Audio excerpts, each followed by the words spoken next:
Je reconnais les voyageurs, pas ceux qui partent une fois, ceux qui partent toujours. Léa faisait partie de ceux-là. Je l'ai vue pour la première fois sur un quai de gare. Elle avait 20 ans. Un sac trop lourd sur l'épaule et un regard tourné vers l'horizon comme si quelque chose l'appelait constamment. Elle n'avait pas peur. Elle avait une impatience douce. Le train est arrivé. Elle est montée sans hésiter et j'ai compris que ce ne serait pas la dernière fois. Les humains voyagent pour 1000 raisons. Pour fuir, pour chercher, pour oublier, pour devenir quelqu'un d'autre.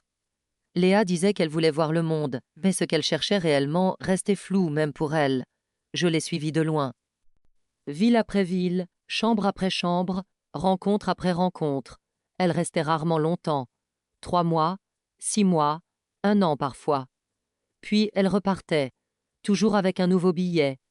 Elle travaillait dans des cafés, des librairies, des auberges. Elle apprenait des langues. Elle riait facilement. Les gens l'aimaient vite. Mais personne ne la connaissait vraiment, parce qu'elle ne restait jamais assez longtemps pour être vue entièrement.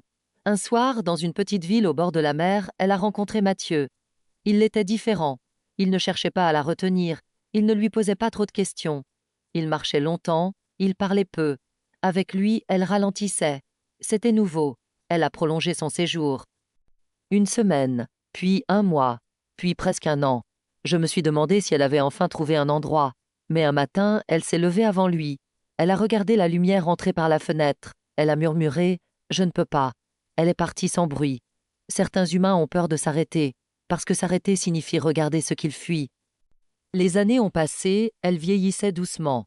Ses voyages devenaient plus calmes, moins impulsifs, mais elle continuait. Toujours un billet dans la poche, toujours une prochaine destination. Un soir d'hiver, elle s'est assise seule dans une gare presque vide. Elle regardait les trains partir, sans monter, pour la première fois. Elle a murmuré « Je suis fatiguée ». Je me suis approchée, pas encore visible, je l'ai observée réfléchir, longtemps. Elle ne regrettait pas vraiment, mais elle se demandait ce qui se serait passé si elle était restée quelque part.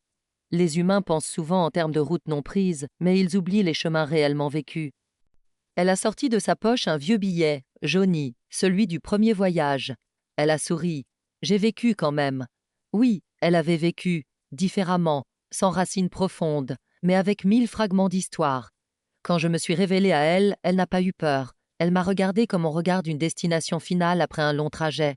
C'est le dernier train? J'ai incliné la tête, elle a ri doucement. Je me demandais quand il arriverait. Elle s'est levée, sans précipitation, sans regret lourd, juste une curiosité tranquille. Avant de partir, elle a regardé les rails. Je n'ai jamais trouvé l'endroit parfait.